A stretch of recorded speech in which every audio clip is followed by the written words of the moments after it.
Hi guys, welcome to the session. This is Prakash, Math Tutor. Let's solve the question which I have written on the whiteboard. F of x function is given and the conditions are given, which is x are real numbers and x is not supposed to be 1 by 2. And we need to find the f of minus 3, f of x minus 1 and x value if f of x is 1. So given f of x is x by x plus 2 divided by 2x minus 1.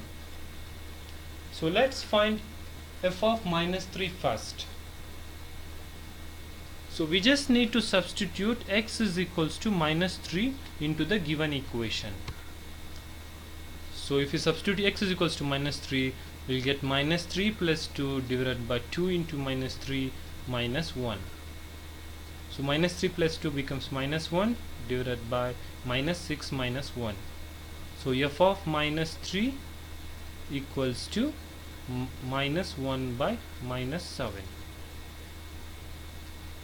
So f of minus 3 value is 1 by 7.